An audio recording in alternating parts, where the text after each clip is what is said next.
เนาะก็สวัสดีค่ะยินดีต้อนรับทุกท่านนะคะเข้าสู่ SOS Sustainability 101 นะคะกับคนที่คุ้นเคยนิดนึงคือคุณน่าจะได้ยินเสียงเนาะของคุณป่านมาตลอดนะคะจากการทำพอดแคสต์นะคะแต่ว่าวันนี้เอาหน้ามาให้ดูด้วยนะคะหน้าตาเป็นยังไงนะคะก็ลองดูวันนี้เป็นการชวนคุยเรื่อยๆซึ่งไม่มีข้อสรุปนะคะแต่เป็นเรื่องของการคุยในเรื่องของหัวข้อที่เกี่ยวกับเรื่องของสิทธิมนุษยชนนะคะแล้วก็เรื่องของการพยายามจะหาต้นทุนที่แท้จริงนะคะของการละเมิดสิทธิมนุษยชนหรือแม้แต่การปกป้องการผลักดันให้มีการเท่าเทียมมากขึ้นเนี่ยมันมีต้นทุนอะไรบ้างเนาะจะแนะนำตัวอีกทีไหมโอเคได้ครับก็ชื่อป่านนะครับดูตรงนู้นนะตรงนี้โอเคชื่อป่านนะครับตอนนี้ก็กลับมาทำงานที่เดิมนะครับที่ Verite มีไลน์ด้วยแล้วก็แต่ว่าตอนนี้ก็คือตื่นเต้นมากเพราะว่า SOS ทำไม on YouTube แล้ว เราทำมาปีแล้วหลายปีแล้วตั้งแต่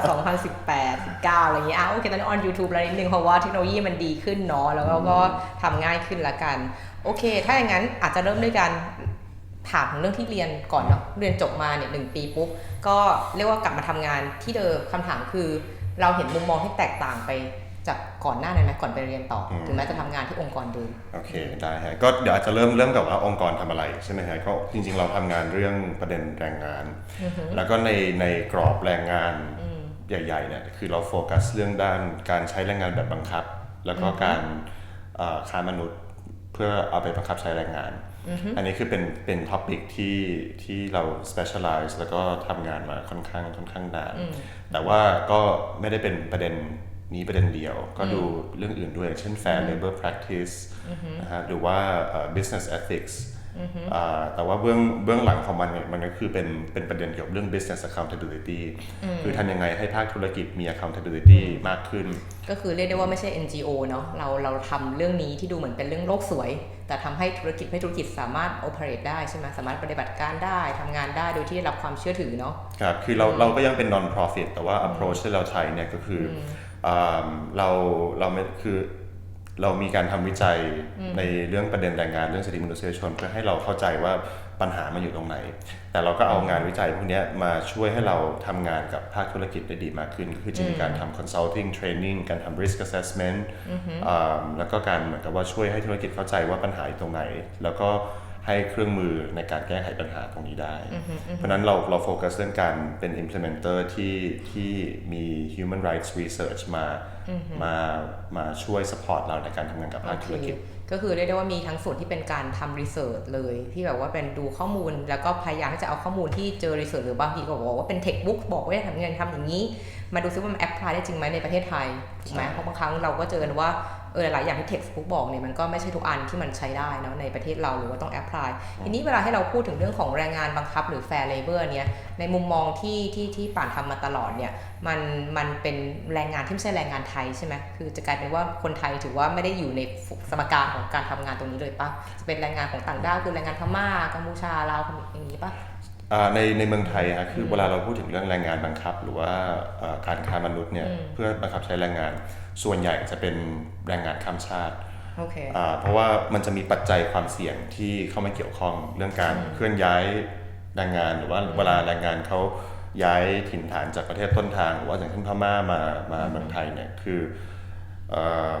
สุว่าถ้าเรามองว่าตัวเราเองเป็น employee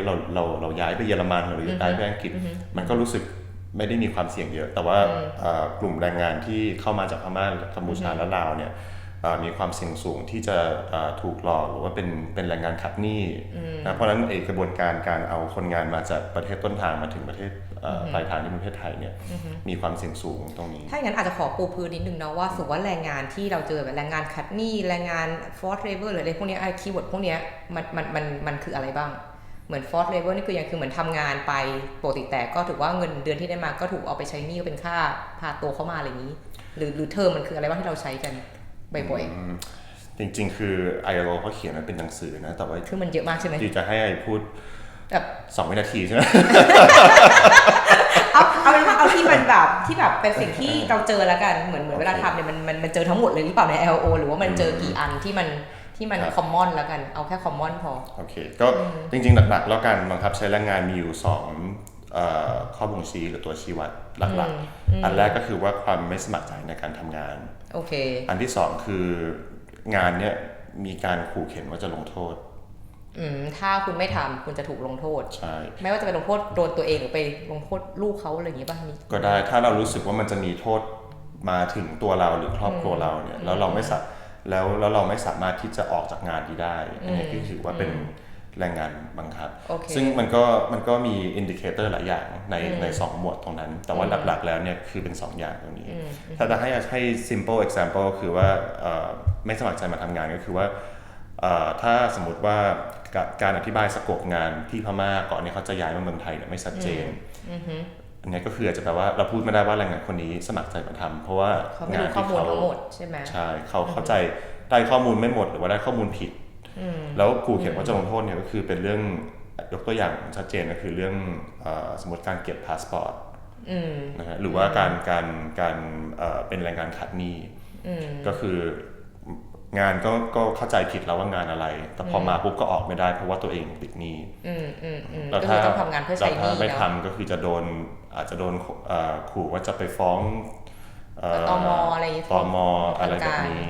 ครับซึ่งจริงๆมันก็อินดิเคเตอร์2อันเนี่ยมันมีโอเวอร์แลปกันเยอะ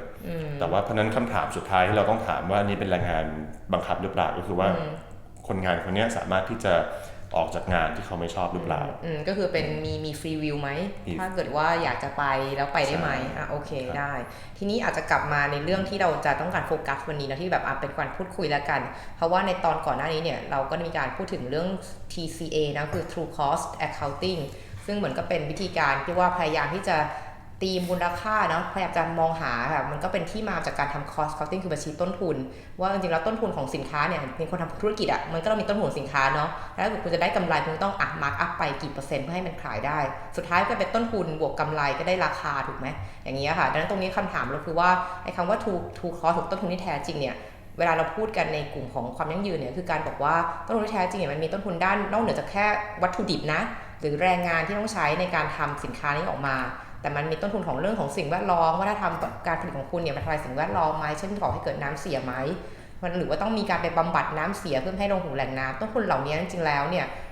มันเป็นเท่าไหร่ทีนี้วันนี้ที่เราจะมาคุยกันคือว่ามันก็มีสิ่งเรียกว่า human rights accounting อยู่เหมือนกันซึ่งคืออยู่ภายใต้ element พวกนี้ว่า true cost จริงคืออะไรนี่ก็อาจจะมาชวนคุยกับทางป่านเนาะว่ามีมุมมองเรื่องนี้ยังไงบ้างในการทำงานว่ามันยากง่ายมัน practical ทำได้จริงขนาดไหนเพราะว่าเรียกว่าในหนังสือเรียนอ่ะก็เขียนได้หมดแหละว่าต้องมีคำนวณยังไงหรือต้องแบบไปดูข้อมูลที่ไหนแต่ถามว่าจริงๆแล้วเนี่ยมันยากยังไงดังนั้นวันนี้คงไม่ได้มีข้อสรุปอะไรแต่เป็นการชวนคุยเพื่ออาจจะในอนาคตอาจจะมีอะไรที่มันเครื่องมือหรือว่ามีเทคโนโลยีที่อาจจะช่วยจับอะไรพวกนี้ได้ชัดเจนมากขึ้นเนาะโอเคถ้างั้นอาจจะขอเล่าถามเลยว่าแบบไอ้ต้นทุนของ human right ที่บอกเนี่ยมันจะมาจากไหนบ้างมันมีต้นทุนอะไรบ้างเกิดต้องนำมาคำนวณเพราะว่าเราทำงานเรื่อง trafficking เป็นหลักเราใช้ trafficking เป็น case study ละกันว่าทำอย่างว่า discussion ตอนนี้มันอยู่ตรงไหนนะครับโอเค trafficking คือการค้ามนุษย์ถูกไหมในภาษาไทยใช่ทีนี้ก็อาจจะโยงกับที่พูดเมื่อกี้ว่า forced labor หรือว่าการบังคับใช้แรงงานก็คือ2อย่างที่เราพูดไปแต่ว่าทีนี้มันกลายมาเป็น labor trafficking เนี่ยก็แต่เมื่อไม่มีการเคลื่อนย้ายมันก็จะกลายเป็นว่ามันมีความเสี่ยงด้านการค้ามนุษย์เพราะว่า end outcome คือ forced labor แต่มันมีอีกปัจจัยนึงที่เข้ามาก็คือการเคลื่อนย้ายการเคลื่อนที่ของคนงานทีนี้คำถามคือทำยังไงให้การบังคับใช้แรงงานหรือว่าการค้ามนุษย์มีความเสี่ยงน้อยลงแล้วเราจะสามารถใช้กลไกอะไรได้บ้างเป็น true cost accounting หรือเปล่ามาช่วยให้ business เรียกให้ธุรกิจเห็นภาพเนาะว่าถ้าเกิดคุณไม่ดูแลเรื่องนี้ให้ดีเนี่ยต้นทุนมันอาจจะบานปลายใหญ่กว่าการที่แบบมาลงทุนในวันนี้ใช่ไหมโอเคปัญหาตั้งแต่ตอนต้นนะฮะก็คือประมาณแบบ5-6-7 ปีที่แล้วแต่ว่ามันก็ยังมีปัญหาตอนนี้อยู่ก็คือว่าบริษัทที่จ้างแรงงานข้ามชาติเนี่ยไม่รู้ว่าเขามีความเสี่ยงด้านการค้ามนุษย์หรือว่าการบังคับใช้แรงงานยังไงบ้างเพราะว่าส่วนใหญ่แล้วเนี่ยบริษัทจะใช้เป็นเอเจนซี่หรือว่าเป็นโบรกเกอร์ในการสรรหาคนงานมาถ้ามองเป็นเบสิกก็คือว่ามองแบบเป็นแบบง่ายๆก็คือว่าโรงงานต้องการคนงาน ไม่มีแรงงานในเมืองไทยก็เลยไปหาแรงงานในประเทศเพื่อนบ้านแล้วก็ไม่สนใจว่าแรงงานนี้จะมาอย่างไงแค่แรงงานเขาเข้ามาในโรงงานเราก็เพียงพอแล้วทีนี้ปัญหาที่เกิดขึ้นที่มันกลายเป็นดราม่า 5-6-7 ปีที่ผ่านมาก็คือว่าเราก็พบว่าในขั้นตอนการนำคนงานคนหนึ่งจากพม่ามาเมืองไทยเนี่ยมันมีความเสี่ยงด้าน forced labor กับด้าน trafficking สูงทีนี้มันก็เลยมีความจำเป็นที่ธุรกิจเนี่ยหรือว่าบริษัทที่จ้างเนี่ยต้องมี human rights due diligence ว่าต้องเข้าใจว่าปัจจัยความเสี่ยงจะเกิดขึ้นในขั้นตอนการสรรหาแรงงานในขั้นตอนไหนบ้างแล้วเราสามารถที่จะ control human rights risk ยังไงได้บ้างแต่ว่านอกเหนือจาก human rights risk business case ของการทำ due diligence เนี่ยก็คือว่ามันไม่ใช่แค่ human rights risk ที่บริษัทจะสามารถ detect ได้แต่มันคือการ make sure ว่าในขั้นตอนการสรรหาคนงานเนี่ยเขาได้คนงานที่มีคุณภาพก็คือเรียกได้ว่าบริษัทเนี่ยต้องขยายสโคปนะหรือขยายการมอนิเตอร์การทำอะไรต่างๆนอกเหนือจากแค่ประตูโรงงานและตอนนี้เราทั่วไปจะมองว่าเวลาดูแลแรงงานเนี่ยก็คือการทำให้แน่ใจว่าถ้าเขาอยู่ในโรงงานในเขตพื้นที่นิคมของเราเนี่ยเขาต้องไม่เกิดอุบัติเหตุมีเซฟตี้เพียงพออะไรเงี้ยได้รับการเรียกว่ามีเวลาทำงานมีเวลาพักเนาะอะไรอย่างนี้อันนี้คือเป็นส่วนที่ในขอบเขตของบริษัททั่วไปที่ก็อันนี้พื้นที่ฉันจะดูแต่ตอนนี้ถ้าเกิดในเรื่องที่ป่านพูดมาเนี่ยคือการขยายและว่าคุณจะไม่ใช่แค่ดูแค่ตรงประตูโรงงานนะแต่คุณต้องดูไปไกลกว่านั้นว่าการที่เขาเข้าไปในโรงงานคุณเนี่ยเขามาแบบไหนมาอย่างไรถูกไหมโอเคเพราะว่าหลักการของการค้ามนุษย์เนี่ยก็คือว่าคนที่ผิดเนี่ยไม่ใช่แค่คนที่ค้าแต่ถ้าคุณรับคนที่ถูกค้าเข้ามาแล้วเขาทำงานในโรงงานอยู่เนี่ยก็ถือว่าเรามีส่วนร่วมในการก่อเรื่องในการทำอาชญากรรมครั้งนี้ถูกไหมใช้คำแรงไปไหมใช้แค่นั้นก็ได้เพราะว่าการค้ามนุษย์ก็เป็นอาชญากรรมเป็นอาชญากรรมเหมือนกันครับใช่แต่ว่าทีนี้มันก็ฟังดูน่ากลัวนะแต่ว่าถ้าเอาตามความเป็นจริงก็คือถูกแต่ว่าทีนี้โอเคทีนี้เราก็เลยย้ายจากการที่บริษัทไม่เคยมี due diligence ให้เริ่มมีตอนนี้บริษัทส่วนใหญ่ก็มีแล้วโดยรวมทีนี้คำถามต่อมาก็คือว่ามันมีปัจจัยความเสี่ยงอะไรบ้างแล้วเราจะสามารถป้องกันหรือว่าเยียวยาอย่างไรได้บ้างหนึ่งในบอกว่าปัจจัยขับเคลื่อนหรือว่า driver ของการค้ามนุษย์ก็คือ debt bondage หรือว่าการเป็นแรงการขัดหนี้แล้วนี่คือมันไม่ใช่หนี้ที่เกิดขึ้นมาส่วนบุคคลเช่นเราไปซื้อบ้านซื้อรถแล้วเราเป็นหนี้แล้วเราก็ออกจากงานไม่ได้เพราะว่าเราต้องจ่ายค่าบ้านอันนี้คือเป็นหนี้ที่เกิดขึ้นมาจากขั้นตอนการสรรหาแรงงานงั้นแปลว่าแรงงานคนนี้ถูกเป็นแรงงานขัดหนี้เนื่องจากการที่เขาจะมาทำงานที่บริษัทนี้โอเคทีนี้มีแนวทางแก้ไขยังไงบ้างbest practice สากลก็คือเป็นไอเดียที่เขาเรียกว่า employer pay principle ก็คือนายจ้างต้องเป็นคนจ่ายค่าใช้จ่ายทั้งหมดเลยตั้งแต่การทำเอกสารการนู่นการนี่ใช่ไหมเพราะเราเข้าใจว่าบางที่เนี่ยบางที่อาจจะเอกสารอาจจะไม่ครบเท่าที่ไทยต้องการก็ต้องมีการทำเอกสารเพิ่มทำพาสปอร์ตอะไรอย่างนี้ป่ะเป็นส่วนในนั้นอันนี้ก็คือเป็นสิ่งที่นายจ้างต้องจ่ายทั้งหมดเลยก็นั่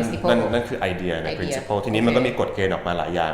ILO ก็มีเซตว่าโอเคนายจ้างต้องจ่ายอะไรบ้างที่บอกว่า employer pay เนี่ยกฎหมายไทยก็มีบอกว่านายจ้างต้องจ่ายไอเทมอะไรบ้างแบรนด์บางแบรนด์ก็จะมีstandard ออกมาว่านายจ้างต้องจ่ายอะไรบ้าง standard มันก็ไม่ได้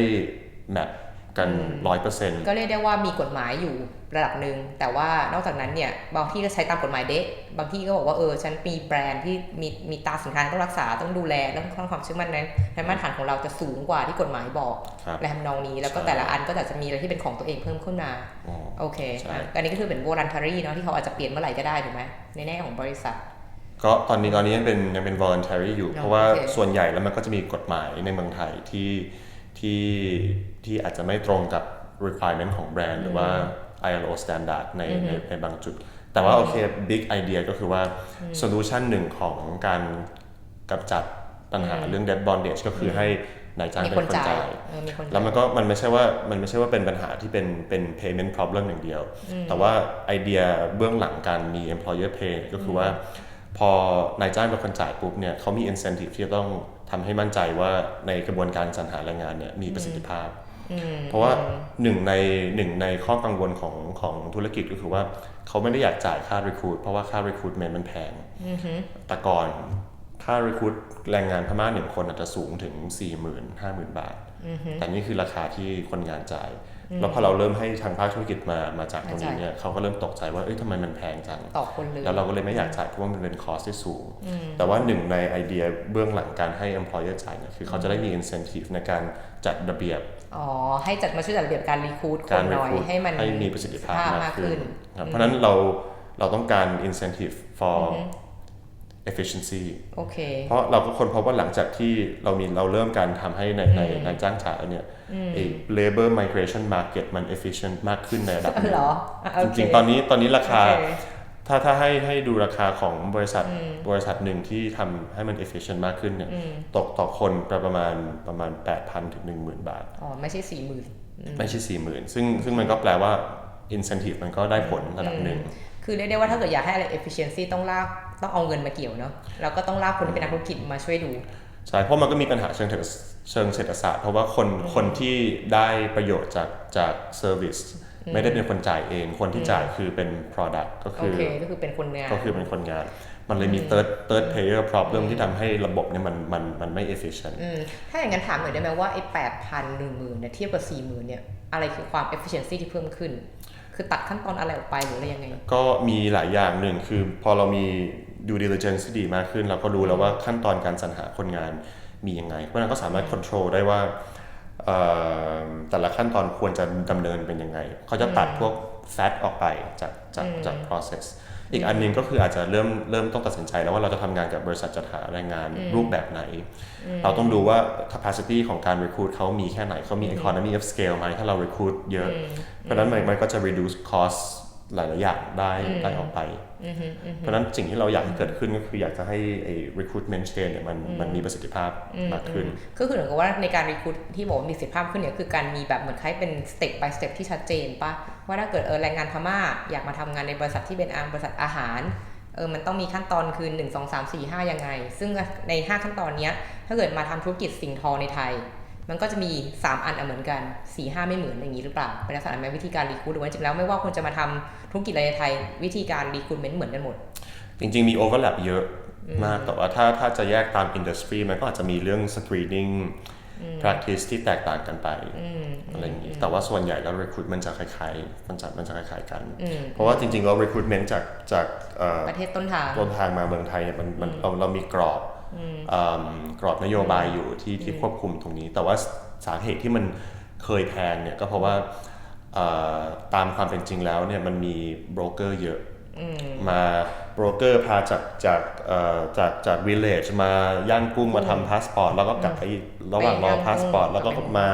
ใหม่มาทำแบบคือไม่ต้องมาเดินทางหลายรอบอะไรอย่างเงี้ยที่จะมาครั้งเดียวแล้วทำให้หมดในวันเดียวอะไรอย่างเงี้ยแล้วถ้าไม่มีใครไปดูเขาแล้วก็ควบคุมว่าเนี่ยไอ้ขั้นตอนสเต็ปแรกเนี่ยจริงๆเราต้องการแค่ทริปเดียวมาย่างกุ้งแล้วทำให้เสร็จแต่ถ้าเราไม่มีคนเป็นลูกค้าที่ demand efficiency มันก็จะเกิด inefficiency ขึ้นมาก็จะย้วยขึ้นมาอันนี้คือเป็นหนึ่ง reason ว่าทำไมเราถึง push เรื่อง employer pay โอเคงั้นเข้าใจเห็นภาพถ้าอย่างนั้นอย่างนี้ถามต่อนิดในเรื่องของไม่รู้จะใช้เวลาเยอะไหมแต่ว่าการรีคูทที่เราบอกว่าสเต็ป1 2 3เนี่ยมันมีอะไรนะอันหนึ่งคือทำพาสปอร์ต2คือตรวจสุขภาพใช่ไหมแล้วมีอะไรอีกจริงๆมันมีสเต็ปก่อนนั้นเนี่ยคือเรื่องการเหมือนกับว่าการเขาเรียกว่า pooling stage ก็คือการ identify ว่าคนที่เป็น job seeker เนี่ยคือใครก็คืออาจจะเป็นผู้ชายผู้หญิงอายุประมาณ20 ถึง 30อะไรอย่างนี้หรอใช่แ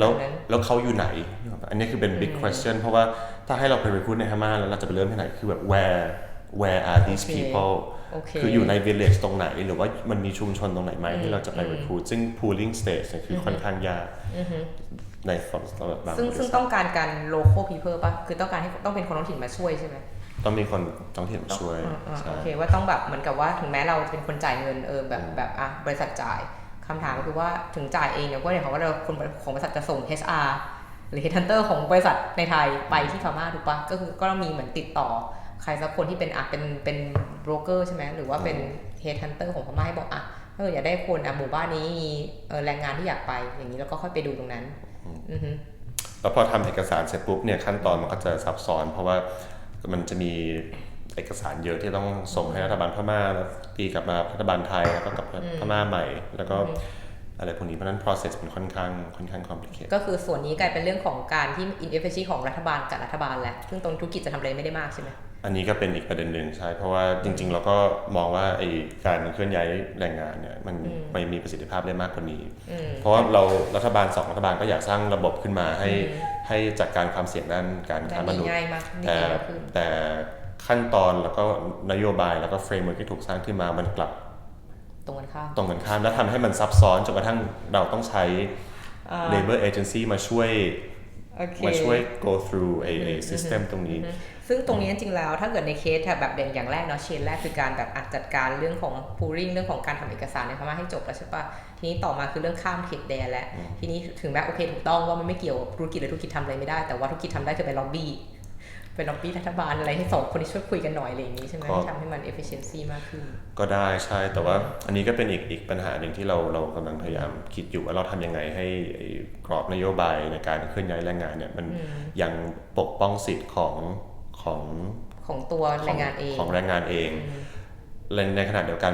มันง่ายพอที่แรงงานเนี่ยสามารถที่จะ navigate เองได้อันนี้คือเป็น key principle เพราะว่าเราก็อยากจะให้มันเป็นไปได้ว่าคนงานสามารถที่จะมันก็ว่ามี self direction มี autonomy ในการ navigate system ตรงนี้ได้แต่อันนี้เป็นปัญหายากยังไม่ค่อยรู้ว่าจะหาทางได้ถ้างั้นตอนนี้เขาเวลาเราพูดคำว่าต้นทุนของการดูแลจัดการเรื่อง human right เนี่ยอันเนี้ยคือเป็นต้นทุนที่จริงๆแล้ว calculate ได้เลยถูกปะเพราะว่าแบบเช่นการเดินทางอย่างเงี้ยอย่างน้อยนี่มีเรียกว่าถ้าในเชิงของ accounting นะลงบัญชีมันก็ควรจะมีสิ่งเรียกว่าใบเสร็จหรือ estimate ได้ว่ามันต้องเท่าไหร่กันเดินทางจากหมู่บ้านไปย่างกุ้งแล้วเดินกลับทางกลับไปกลับมาอะไรอย่างงี้ใช่ปะแล้วก็เรื่องของการส่งเอกสารต่างๆนานาอันนี้ก็อาจจะเป็นนับจำนวนวันที่เสียไปได้ว่า1 วันจริงๆแล้วอาจจะเป็นการใช้ proxy นะเวลาเราคำนวณพวกนี้ว่าถ้าเกิดธุรกิจต้องรอแทนที่รอ3 วันกับรอ5 วันต้นทุนก็ต่างกันแหละถูกป่ะในการของการที่ออกproduction ทีนี้มีอะไรต่ออีกไหมที่อยากจะเล่าในเรื่องของทางเส้นนี้เลยว่านี่จบยังรัฐบาลแลกไปแลกมาจบแล้วอันนี้จบแล้วแต่ว่าจริงๆอยากจะกลับไปเรื่อง true cost accounting ก็ได้เพราะว่าที่เราพูดไปเมื่อกี้คือการ calculate cost ของการ recruit โอเคตอนนี้เรามี cost แล้วเพราะเราทำนายจ้างเป็นคนจ่ายทีนี้มีคำถามว่าการทำ cost calculation ตัวนี้ง่ายหรือยากหรือเปล่าใช่ไหมแล้วก็เดี๋ยวอยากจะไปประเด็นที่2ก็คือว่าเรื่อง cost ของการเยียวยา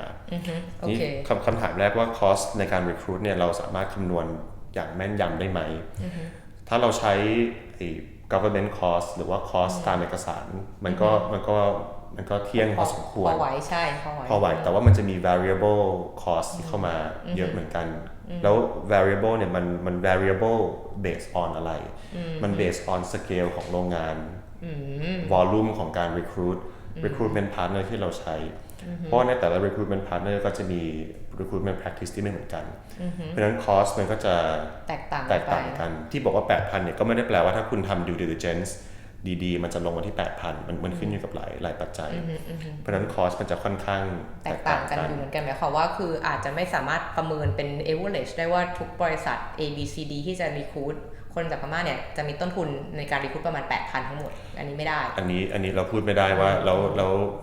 าพูดไม่ได้ว่า 8,000 เสมอไปแต่ว่าประเด็นที่สำคัญที่สุดก็คือเรื่องการทำ due diligence ที่ดีเพราะว่าอยู่จะได้ cost ของการ recruit ที่เที่ยงก็คือเอาไว้เราทั้งหมดก็จะได้ manage ได้ในของบริษัทนั้นเนาะว่าคุณอาจจะได้8,000 คนคุณต้องมี 20,000 นะแต่นั่นคือ 20,000 เพราะสเกลใหญ่คือเขาต้องการหลายคนเลยทำนองนี้ใช่ไหมก็คือในความแตกต่างนั้นก็คือแนะนำก็คือว่าถ้าคุณอยากจะเรียกว่า management ในเรื่องนี้ให้ดีขึ้นก็คือคุณทำ due diligence ให้ดีเพื่อได้เห็นภาพว่าสุดมันจะมีเงินรั่วหรือมีต้นทุนตรงไหนบ้างที่คุณลดได้อีกไหมหรือไม่ได้ถ้าไม่ได้เพราะอะไรก็ได้จบไปไม่ต้องไปนั่งทำอะไรแล้วทีนี้สิ่งที่โฟกัสต่อมาอันนี้คือเรียกว่าต้นน้ำในเรื่องของการเอาเขามาในประเทศไทยสิ่งที่พูดต่อมาคือเรื่องของการเยียวยานั่นหมายความว่าการที่ใครเขาว่าเยียวยาแสดงมันต้องเกิดปัญหาแล้วถูกไหมต้องเกิดการไวโอเลสมันต้องเกิดการเรียกฝ่าฝืนหรือทำอะไรที่มันไม่ถูกต้องแล้วเราค่อยมาเยียวยาซึ่งคอสที่อยู่ว่าคอสต้นทุนในการเยียวยามันหายากเพราะว่าไอ้ที่เราบอกว่ามี employer pay principle เนี่ยคือเป็นการป้องกันไม่ให้คนงานกลายเป็นแรงงานขัดหนี้แต่ว่าอย่างที่เรารู้กันว่า prevention ทำให้ดียังไงมันก็อาจจะมีหลุดบ้างทีนี้ในกรณีที่หลุดเนี่ย best practice ของการเยียวยาก็คือจ่ายเงินที่แรงงาน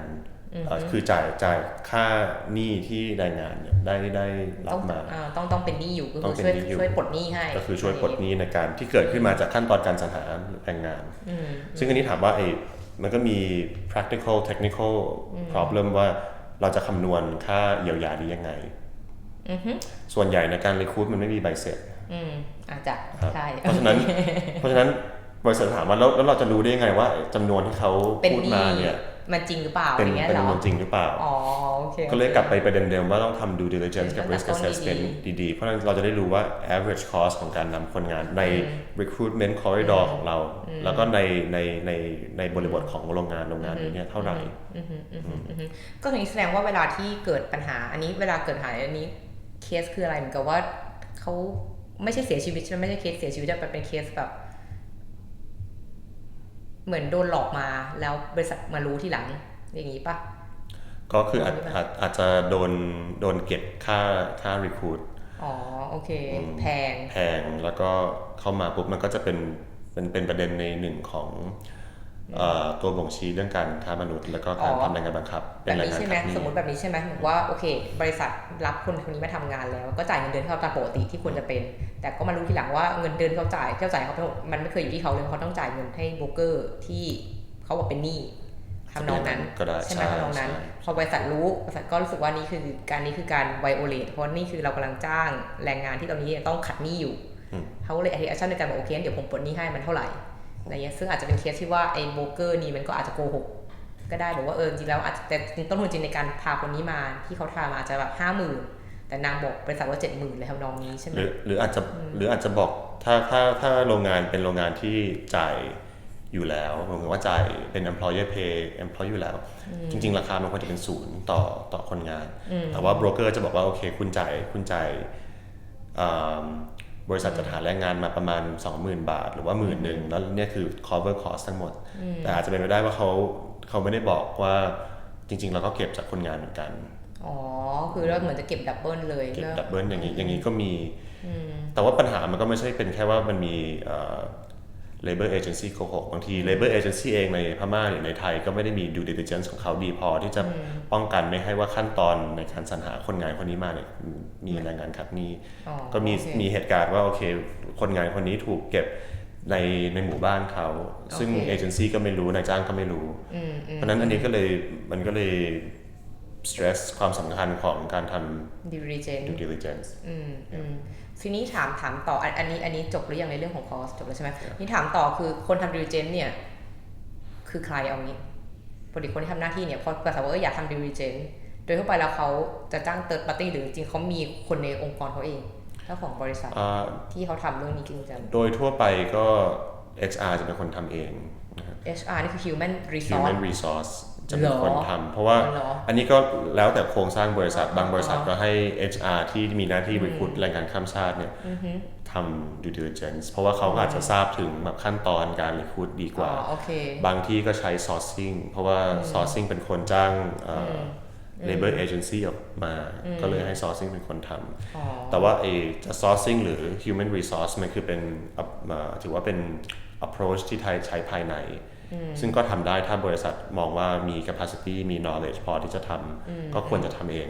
แต่ว่าอีก approach นึงคือจ้าง third party มาทำซึ่งมันก็มี third party หลายบริษัทหรือว่าหลายองค์กรที่ทำพวกlabor recruitment certification หรือว่าการทำ due diligence ให้ตรงนี้ก็มีของ IOM The Fair Hiring Initiative เป็นองค์กรแบบไม่แสวงหาซึ่งพวกนี้เนี่ยต้องทำทุกปีไหมหรือวงรอบในการทำ due diligence เนี่ยมันยังไงเอาจริงๆแล้วจริงๆแล้วถ้าตาม best practice ก็คือบางมาตรฐานเขาก็จะกำหนดว่าต้องทำทุกปีหรือว่าทำทุกก็คือมี management system ที่จะ assess risk ทุกปีบางอันก็บอกว่าไป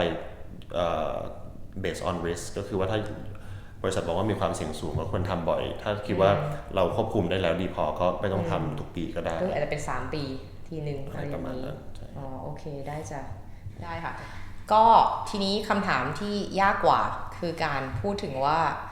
แล้วต้นทุนเนี่ยเราจะกระจายกันยังไงนอกจากที่เราคุยกันว่าต้นทุนมันเริ่มจากการตั้งแต่ recruit ใช่ไหมคะอาจจะมีเรื่องของจากนั้นอาจจะมีการเยียวยาด้วยที่ต้องforecast หรือต้องประมาณการไว้นี่คำถามคือรับต้นทุนนี้ใครต้องจ่ายบ้างก็อยากให้ลองนึกภาพนะว่าประเทศไทยของเราเนี่ยก็ เป็นผู้ส่งออกระดับโลกนะคะไม่เรื่องอาหารหรือเรื่องสิ่งทออะไรต่างๆนานาเนี่ยคำถามคือถ้าสินค้าที่ทำขึ้นเนี่ยใช้แรงงานต่างด้าวทำงานแต่ขายในไทยอันนี้ก็ make sense ที่ว่าไทยต้องบริษัทไทยต้องรับผิดชอบต้นทุนทั้งหมดในการขายถูกป่ะในการที่แบบอยู่ในการจัดการดูแล diligence ต่างๆแต่นี่ถ้าเกิดคำถามที่ว่าถ้าเกิดเราเนี่ยก็ถือว่าเป็น supplier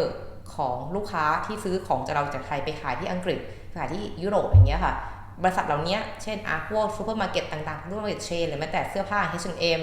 Zara ที่ผลิตอยู่ในประเทศพวกเราอย่างเงี้ยค่ะเขาต้อง absorb เขาต้องช่วยเราออก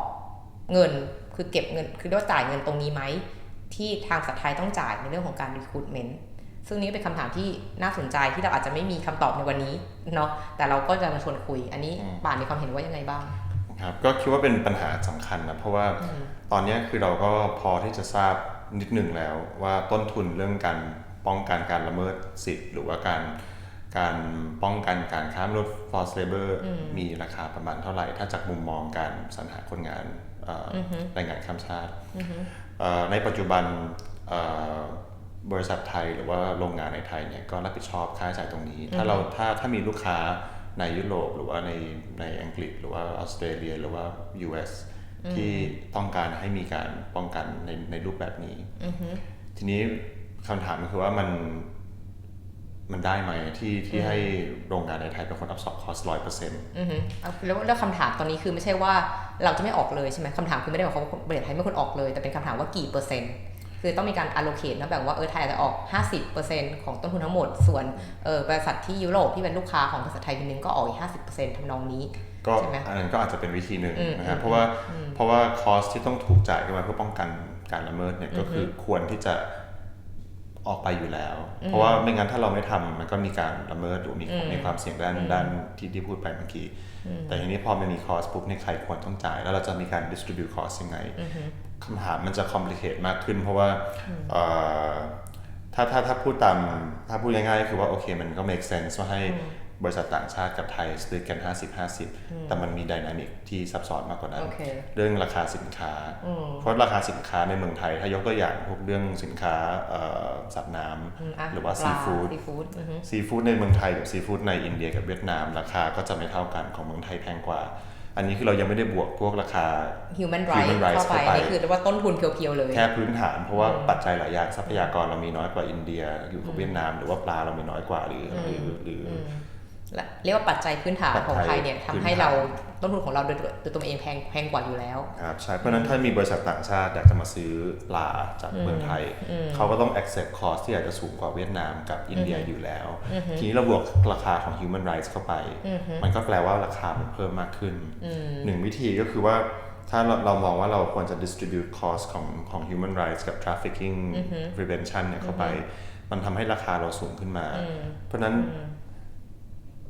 เราจะขายได้ไหมเราจะขายได้ไหมนี่คืออันดับแรกเลยถ้าเกิดว่าเราใส่ใจเรื่อง human rights มากๆก็จริงแต่ว่าเกิดว่าทำให้ราคาสุดท้ายแล้วมันไม่ efficient มันไม่ competitive มันแข่งขันตลาดไม่ได้อย่างเงี้ยแล้วประเทศไทยจะทำได้อย่างยั่งยืนไหมเอางี้ละกันอาจจะทำได้ปีเดียวหลังจากนั้นไม่ได้แล้วเพราะว่าก็ไม่มีใครซื้อของฉันจะทำได้อย่างไรแต่อยากให้มองจากมุมมองของ buyer ที่อยู่ในยุโรปเหมือนกันว่าถ้าเขามี commitment ที่จะทำ human rights อย่างจริงจังเป็นไปได้ไหมที่เขาต้อง absorb cost พวกนี้แล้วเขาต้องเข้าใจว่านี่คือ cost ของการซื้อ product ที่มี human rights prevention ก็คือเป็นเรื่องของการ branding และเป็นเรื่องของการสร้างความเชื่อมั่นสร้างความมั่นใจให้กับผู้บริโภคที่ยุโรปที่ค่อนข้างจะ active ในเรื่องของ human rights เนี่ยมากกว่าประเทศเราอยู่แล้วเนาะเรื่องปกติเลยที่เราชอบพูดว่าประเทศที่เจริญแล้วเนี่ยเขาก็เจี๊ยบบ้าบอซื้อเนาะไม่มีอะไรทำก็หาเรื่องนี่แหละไปเรื่อยคือแบบว่าก็หาเรื่องแบบไปจับผิดนู่นจับผิดนี่ดังนั้นเนี่ยถ้าในเรื่องของถ้าเทียบเป็นเรื่องของกำลังซื้อแล้วก็เรื่อง awareness การตระหนักรู้เรื่องของ human rights เนี่ยก็ต้องบอกว่าคนในยุโรปเนี่ยเขาก็ใส่ใจเรื่องพวกนี้มากกว่าคนไทยแน่นอนแล้ว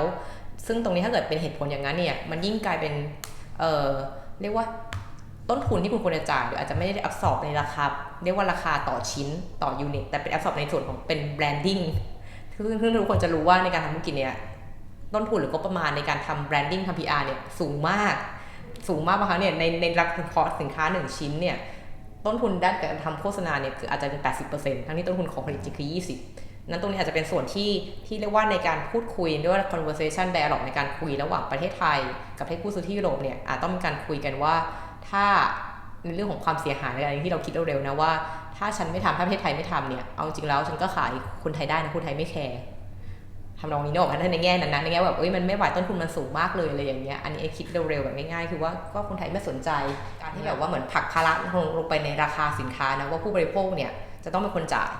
ซึ่งอันนี้อยู่ไม่เห็นด้วยขนาดนั้นใช่ไหมไม่เชิงไม่เห็นด้วยแต่ว่ามันก็เป็นคำถามว่าถ้าเราผลัก cost ไป consumer จะจ่ายไหมแล้วก็นั่นคือ one problem เพราะว่าอยู่ก็อยากจะมี price competition กับ consumer ในระดับหนึ่งอันที่สองก็คือว่าเราก็อยากอยู่ในโลกที่ human rights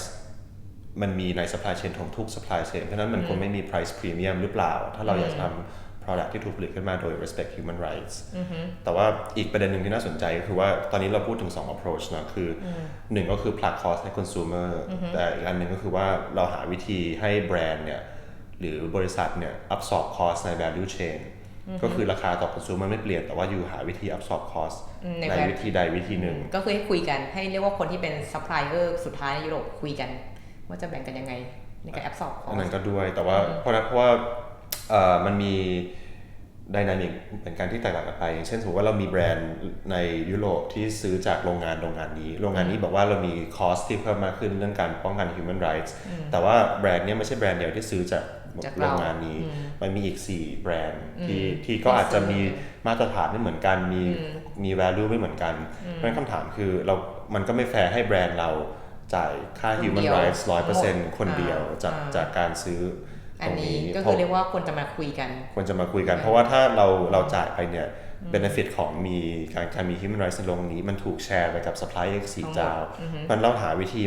มาทำยังไงกับแบรนด์ที่ซื้อจากโรงงานเดียวกันให้มาแชร์ cost ดีไหมอาจจะเป็นวิธีหนึ่งโอเคได้แต่ตรงนี้ข้อเสียคือว่าทุกคนก็จะมี human rights เหมือนกันหมดทำให้ไม่ได้มีเรียกว่าโดดเด่นจากกว่าคนอื่นออกมาทุกคนเหมือนเป็นมาตรฐาน compliance แล้วโอเคได้จ้ะก็เป็นคำถามที่ปลายเปิดเนาะก็ต้องหาโซลูชันต่อไปวันนี้ก็สรุปก็คือว่าการทำต้นทุนของ human rights เนาะ cost accounting เนี่ยจริงๆแล้วในส่วนที่เป็น recruitment เนี่ยก็พอจะจัดการได้อยู่ไม่ว่าจะเป็นการใช้ proxy หรือการใช้เหมือนใบเสร็จจริงๆถ้ามีเรื่องของการเดินทางจาก A ไป B B ไป C อะไรอย่างเงี้ยนี่น่าจะเป็นจุดที่สามารถคาดการณ์ได้ว่ามันเดินทางค่าใช้จ่ายเท่าไหร่เนาะแล้วก็เรื่องของการใช้เรียกว่าต้นทุนของราชการอะไรอย่างเงี้ยนี่ก็พอจะประมาณได้แต่ส่วนที่ยากเนี่ยก็คือเป็นส่วนที่ถ้าเกิดมีเหตุการณ์ที่มันหลุดออกจากที่เราระบบที่เราป้องกันไว้แล้วเนี่ยเราจะจ่ายค่าชดเชยเยียวยาอย่างไงซึ่งบางครั้งเนี่ยมันเป็นเรื่องที่ธุรกิจมากนะถ้าเกิดมันไม่ใช่แค่รายเดียวมันหลายๆรายพร้อมกันแล้วต้องเยียวยาเยอะเงี้ยมันก็เป็นเรื่องที่ก็ต้องแน่นอนมีการขึ้นศาลเนาะถ้าเกิดจะมีการฟ้องร้องอะไรอย่างงี้ใช่ไหมอย่างถ้าเกิดเป็นภาพใหญ่อะไรเงี้ยมันก็จะเป็นเรื่องของที่ว่าเป็นต้นทุนที่เยอะอยู่เหมือนกันตรงนี้ความยากก็คือว่าเราจะประเมินต้นทุนที่เรื่องของการเยียวยาเนี่ยให้รู้ล่วงหน้าได้ไหมคาดการณ์ได้ไหมว่าบริษัทอาจจะมีแนวโน้มที่อาจต้องกันเงินส่วนนี้ไว้เพื่อเตรียมไว้ในการเยียวยาในเรื่องของ human rights violation ซึ่งตรงนี้ก็เรียกว่าเวลาเราพูดถึงเรื่องการทำเรื่องความยั่งยืนนะไม่ว่าจะเป็นเรื่องสิ่งแวดล้อมหรือเรื่องทางสังคมหรือแม้แต่เรื่องของการกำกับดูแลเนี่ยมันก็เป็นสิ่งที่ evolving คือเรียกว่ามันขยับตัวตลอดมันไม่ได้แบบจบแล้วหนังสือเล่มนี้อ่านได้เลยเป็นไบเบิลไม่มีอะไรเปลี่ยนแล้วอ่านเล่มนี้แล้วคุณรู้ทั้งหมดก็ไม่ใช่อย่างนั้นเนาะมันก็มีการมาตรฐานใหม่ๆมีการออกกำกับดูแลใหม่ policy ใหม่ๆขึ้นมาก็เรียกได้ว่าการทำงานในเรื่องพวกนี้ก็เรียกว่าต้องอัปเดตแล้วก็พยายามหาโซลูชันใหม่ๆเนาะถ้าเกิดคนหน้างานเนี่ยน่าจะเห็นปัญหาเยอะสุดก็ควรจะเป็นคนที่ช่วย create solution ที่มันเหมาะสมกับบริบทที่เปลี่ยนไปเรื่อยๆเนาะมีอะไรทิ้งท้ายไหมคะสรุปดีครับฮะสรุปดีอ๋อเหรอ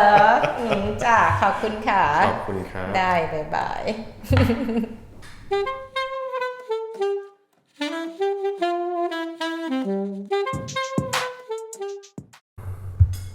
How many videos have you done already 99ฮะจริงเหรอทำไมไม่เคยดูเลยไม่ต้องดูหรอกยูไม่ต้องดูแล้วให้เด็กน้อยดูยูไม่ต้องดูยูไม่ต้องดูยูรู้ดีแล้วเขิน SOS ไม่ตอนนี้เขาอยู่ในนี้แล้วยูเชยจัง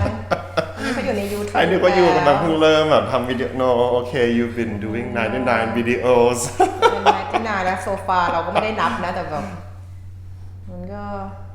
เนี่ยทั้งหมด